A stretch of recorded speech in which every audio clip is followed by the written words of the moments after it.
Hello, my name is Professor Virginia Charter, and I'm here again with Dr. Brian Hoskins, and we are working our way through different modules, and today we're going to be specifically talking about ANSI, or the American National Standards Institute, and their role in the development of codes and standards.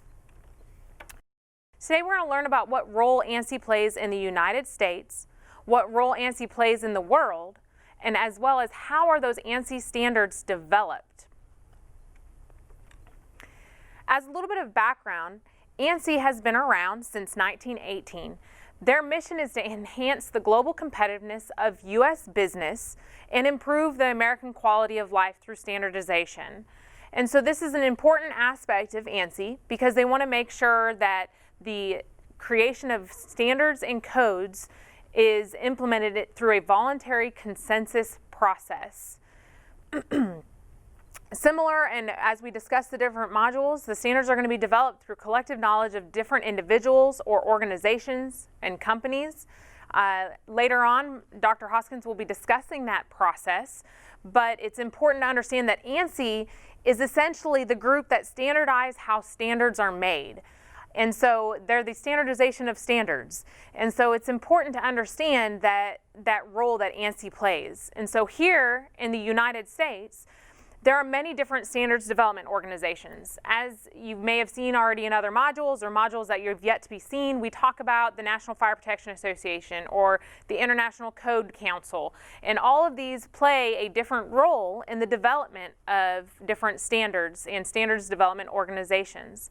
Normally there's a diverse amount of interests and activities that are involved in these organizations. However, ANSI believes that they needed a consistent framework to develop those codes and standards.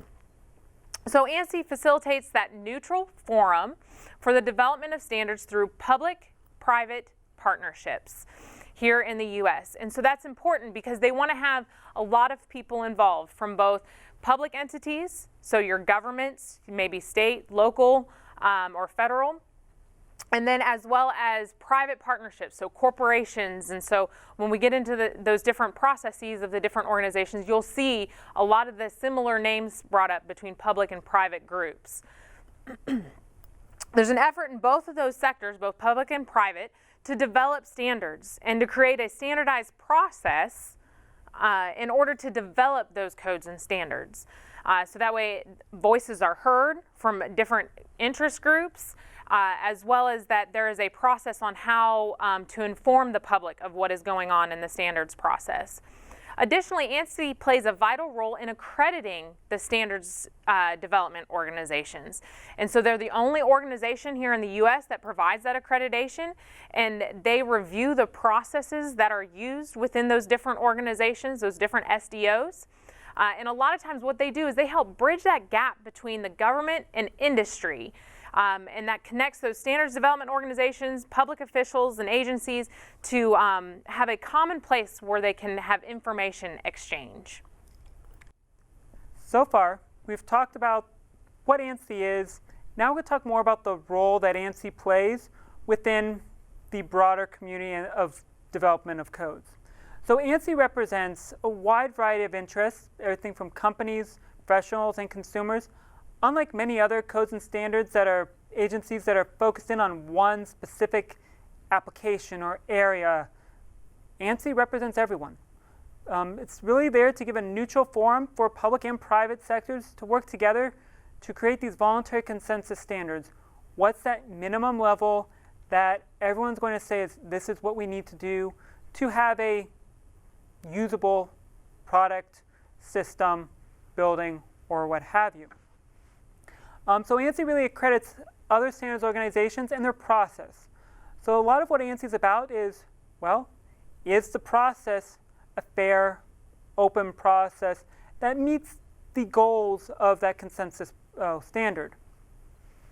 So ANSI does set that process that the other standards development organizations, SDOs, in the United States follow.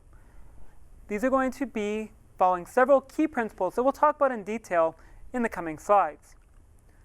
So the first point that ANSI stresses is openness.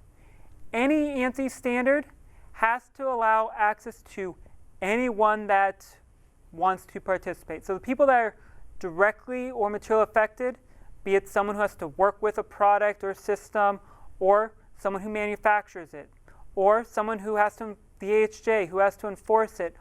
All of them, have a voice, have a say in the process, and these standards have to be set up so there's no financial barriers to participation.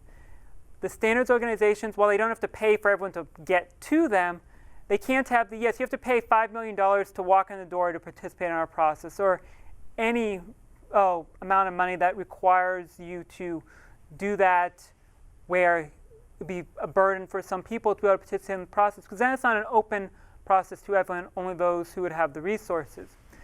And if voting membership, there can't be any unreasonable restrictions on that.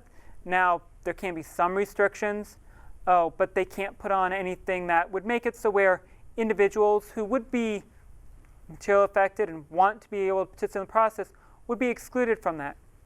Also, as part of that openness, every process, and we'll talk about this, for example, in the ICC module, but things have to be posted in a timely manner with adequate amount of notice for people to show up. You cannot say you have an open process if 5 minutes before the meeting starts, yep, we're going to have a meeting in 5 minutes, and then expect people to fly across the country to get there. That wouldn't be a reasonable, adequate announcement for that meeting. And also in terms of openness, while the committees will have those technical experts, people serving on them who have some knowledge or expertise that makes them eligible to sit there, well, their names have to be open to the public. This cannot be something done behind closed doors when no one knows who's involved or who's participating. All the ANSI standards will have published the name of everyone on the committee, their affiliation, and which interest group they represent as part of the consensus body. Now, in terms of balance, every standard development organization can determine what the interest groups that are relevant to their standards are. And then within that, they're then going to have a balance between the different interest categories. Now, those interest categories are going to be something related to at least some producers, some users, some general interest. But as we'll see in both the NFP and ICC modules, they have many more in their standards and codes, and other standards organizations as well add to the number of people that can be on that list.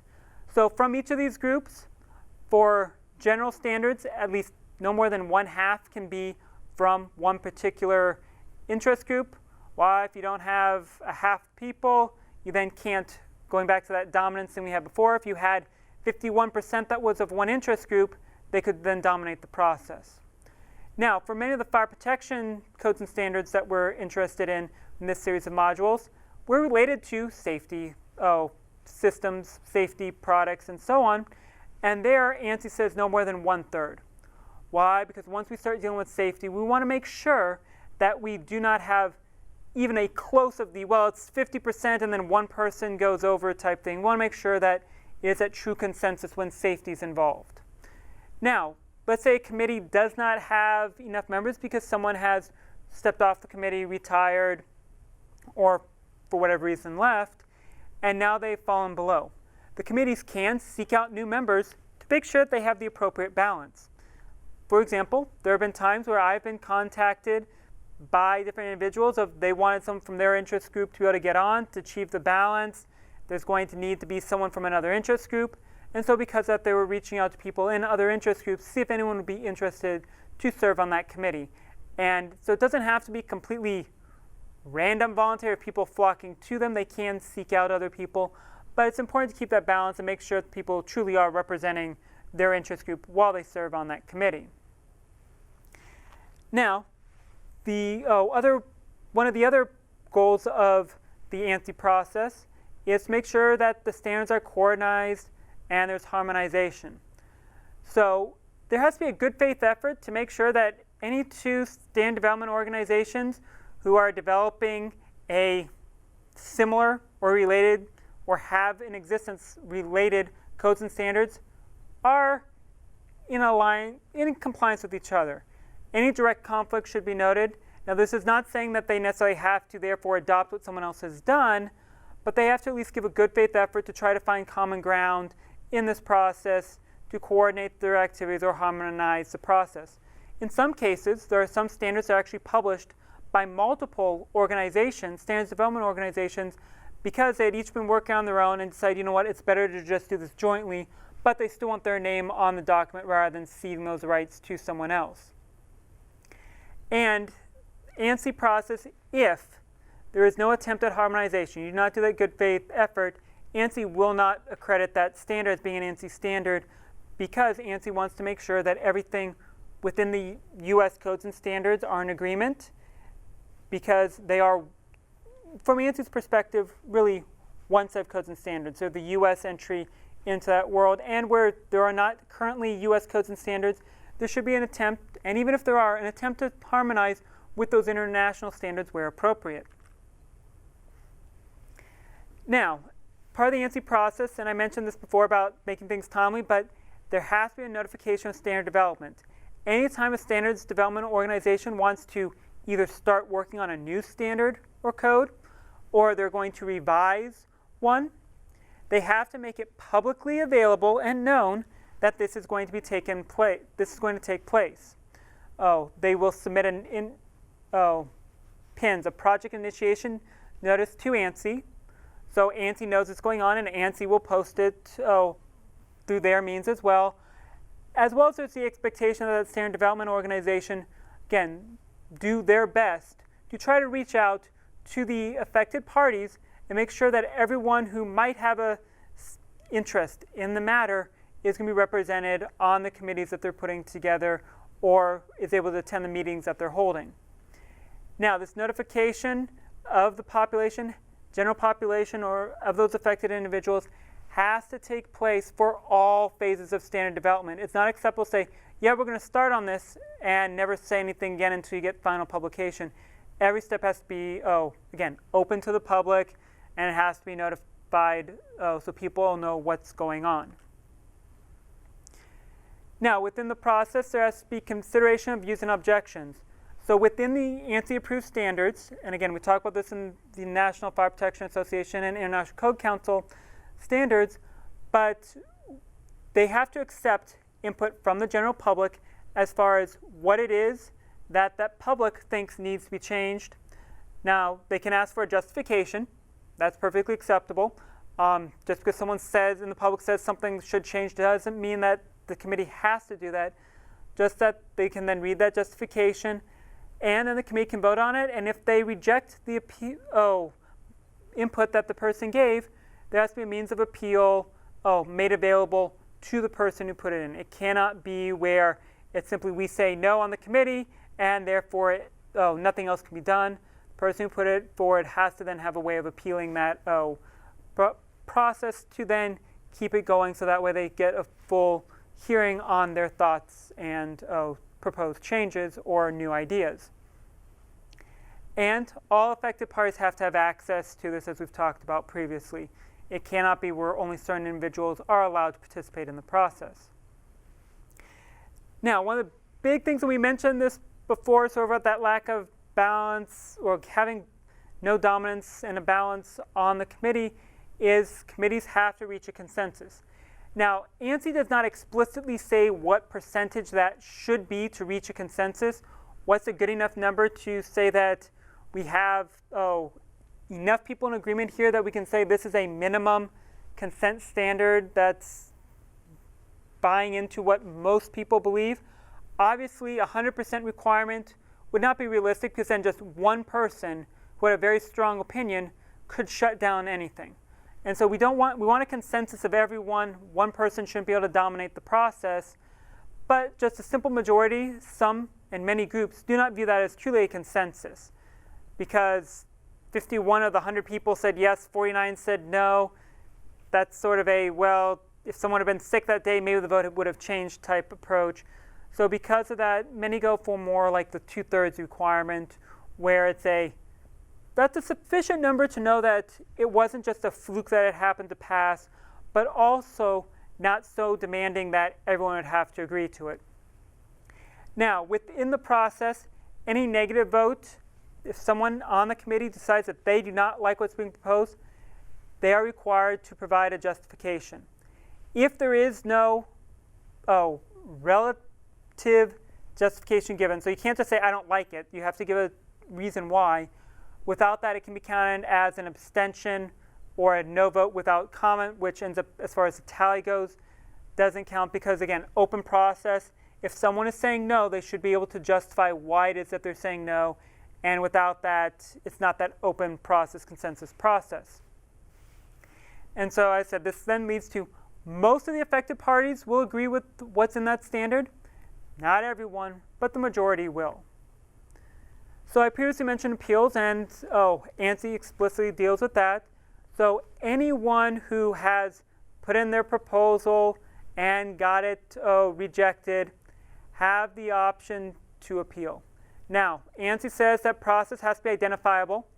The organization has to make sure that they publish it or make the person who put in that input or that comment, they have to be able to know what it is they have to do to appeal. It has to be given to them in some way that they can easily find it or use it.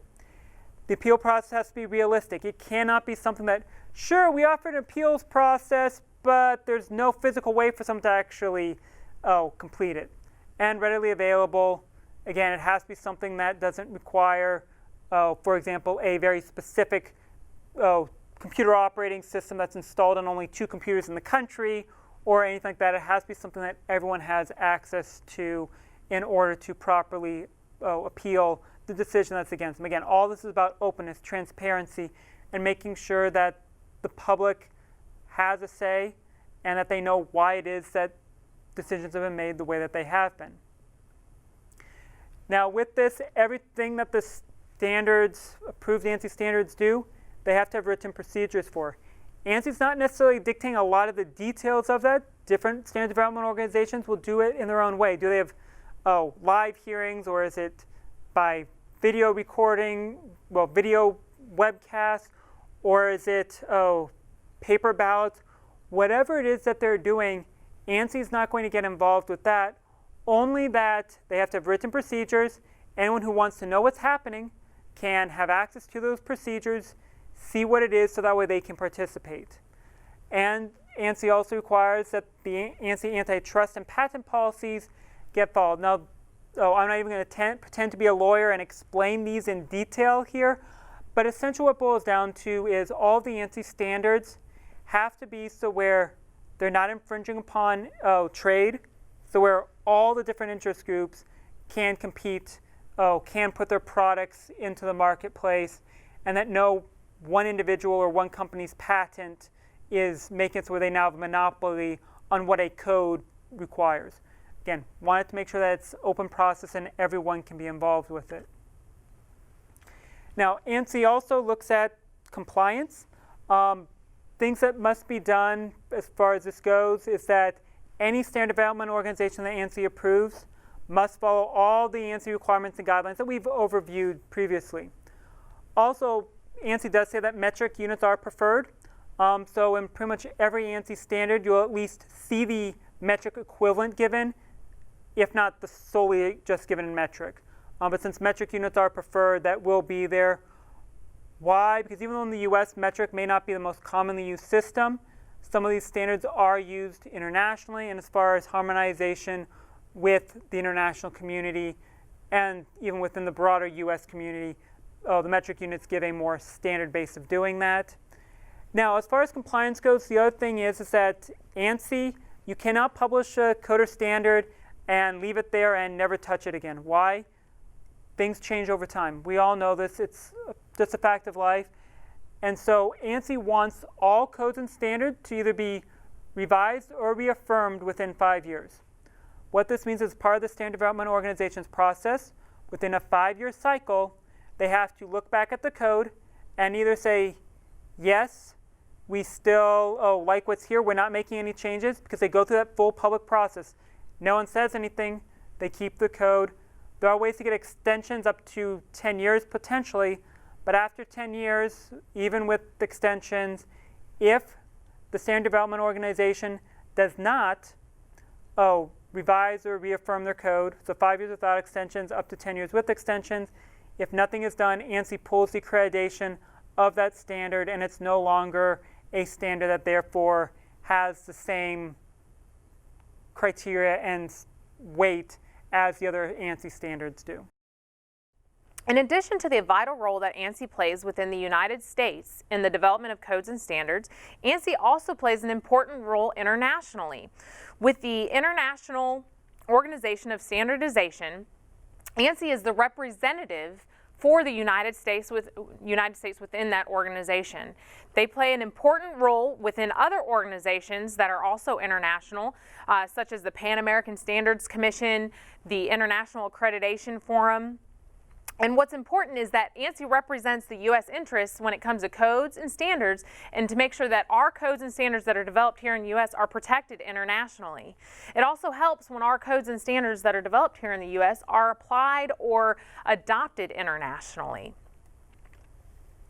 Additionally, ANSI administers the conformity assessment. And so they provide a variety of third-party accreditation programs that meet their requirements. And accreditation, again, I've touched on this before, is an important approval by ANSI, so that way we know that the codes and standards that are being put out by these different standard development organizations all meet the same consensus criteria for the protection of life and health and safety.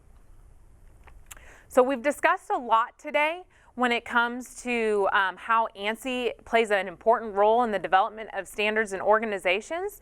And we have those several takeaways that we want to talk about and kind of highlight again. There's what is the role of ANSI in the United States and how it has provided the standardizations of the standard development process, and how that role in the world, how ANSI represents the United States for the best interests of our development of consensus codes and standards. And we've also discussed in depth on how ANSI had developed those standards for other organizations to be working through, and how they've accredited those organizations by following the standards that they've developed. And so we'd like to thank you again today for listening to the Ansi module, and we look forward to discussing future standard development organizations with you. Thank you.